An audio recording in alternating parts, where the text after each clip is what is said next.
Baiklah, Assalamualaikum warahmatullahi wabarakatuh. Nah, teman-teman, sobat pajak, kali ini kita akan sama-sama untuk mendalami salah satu konsep perpajakan yang tentunya itu tidak kalah menarik untuk kita pelajari. Nah, video yang saya buat ini teman-teman gunanya untuk mencerahkan kita bersama terkait sistem perpajakan di Indonesia. Dan ternyata teman-teman, proses pemungutan pajak itu ada syarat-syaratnya yang harus kita ketahui. Nah, apa saja teman-teman persyaratan dalam proses pemungutan pajak? Jadi sebelum kita menjelaskan secara mendetail poin-poin yang masuk dalam kategori syarat-syarat pemungutan pajak, kita perlu tahu dulu kenapa adanya syarat-syarat ini dibentuk pada saat proses pemungutan pajak. Jadi teman-teman, syarat-syarat pemungutan pajak ini menjadi dasar pedoman pada saat kita melakukan sistem pemungutan pajak dan tidak bisa serta-merta atau tidak, melakukan pemungutan yang secara sembarangan yang pada inti poinnya dalam persyaratan ini ada backup-an atau ada, apa ya, unsur muatan hukum yang memang perlu dipelajari oleh kita semua sebelum kita melakukan proses pemungutan pajak dan sebelum kita melakukan proses pembayaran pajak. Nah, jadi teman-teman, untuk syarat pemungutan pajak ini termuat dalam Undang-Undang KUP atau Undang-Undang Ketentuan Umum dan Tata Cara Perpajakan. Nah, apa saja sih sebenarnya teman-teman untuk syarat pemungutan pajak? Nah, teman-teman kita di sini akan mengenal syarat pemungutan pajak itu ada 5 poin.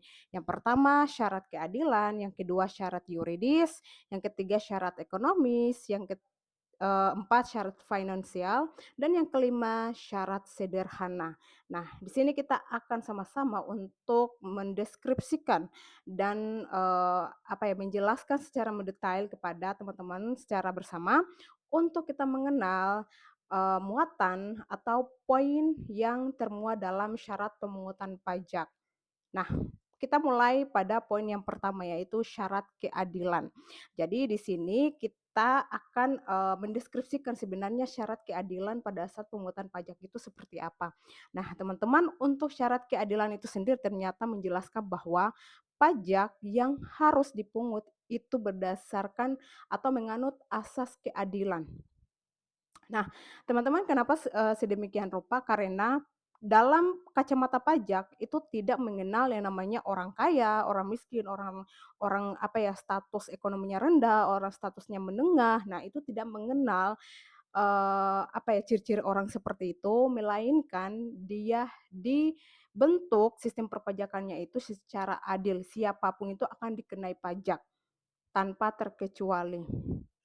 Nah, itulah yang disebut sebagai syarat keadilan di mana proses pemungutan pajak itu harus adil. Tidak boleh memberatkan sebelah atau tidak boleh hanya dikhususkan untuk orang-orang menengah, tidak boleh hanya dikhususkan untuk, kaum elit. Jadi semuanya adalah fair, semuanya harus adil, merata, dan agar tidak ada yang, merasa terintimidasi oleh sistem perpajakan ini. Nah, kita belajar di sini yaitu terkait poin kedua yaitu syarat yuridis di mana, apa ya, poin tersebut menjelaskan bahwa pajak itu dipungut harus berdasarkan undang-undang. Nah, ternyata teman-teman ini menarik nih, untuk, sistem perpajakan Indonesia itu didasari dengan undang-undang. Jadi diterapkan, sistem perpajakan Indonesia ini sesuai dengan, regulasi dalam perundang-undangan yang merupakan, pondasi dasar untuk memperkuat, merealisasikan sistem perpajakan di Indonesia. Nah, teman-teman, pada saat proses, pemungutan, pemotongan, dan pelaporan itu sudah diatur berdasarkan undang-undang. Dan yang lebih penting di sini, contohnya itu syarat pemungutan itu termuat dalam, apa ya, Undang-Undang KUP atau Ketentuan Umum dan Tata Cara Perpajakan.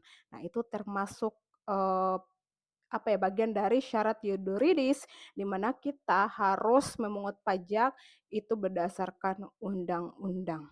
Selanjutnya kita masuk pada poin yang ketiga yaitu syarat ekonomis. Jadi untuk syarat ekonomis di sini teman-teman menjelaskan bahwa pajak itu tidak boleh berdampak terhadap aktivitas perekonomian negara, spesifik pada aktivitas produksi dan aktivitas perdagangan.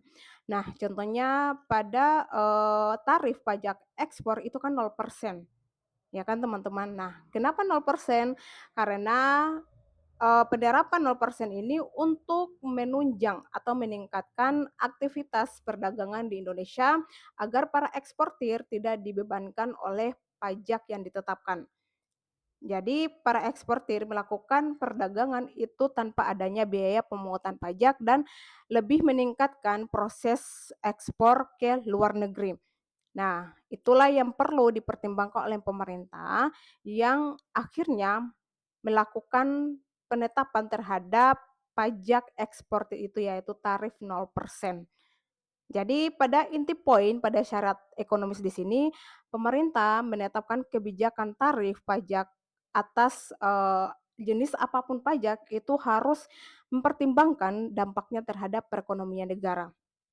Jadi tidak serta-merta mengambil keputusan untuk menerapkan tarif semaui yang pemerintah inginkan, namun harus dipertimbangkan agar tidak berpengaruh atau berdampak pada perekonomian negara itu sendiri. Nah, itulah yang perlu kita pahami terkait syarat ekonomis.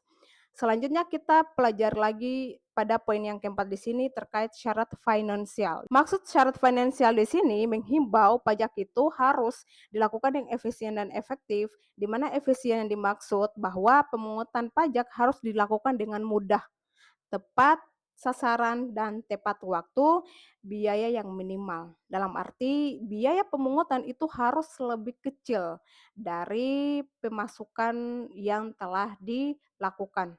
Nah, misalkan untuk proses, pembayaran pajak itu harus dihilangkan namanya biaya admin. Ketika melakukan transfer pembayaran pajak ke kas negara itu tidak boleh adanya biaya admin. Nah, jadi itu merupakan, atau masuk ke dalam kategori syarat finansial.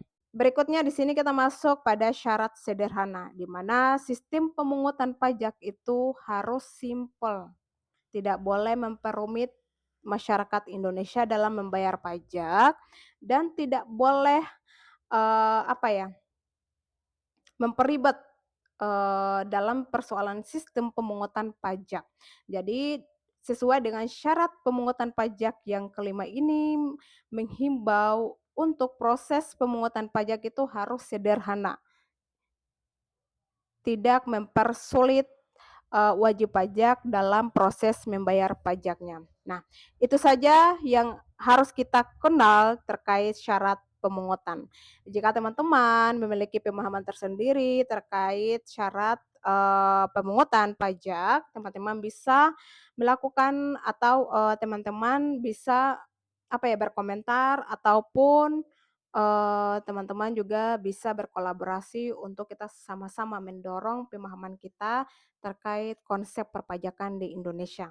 Cukup sekian dari saya, terima kasih.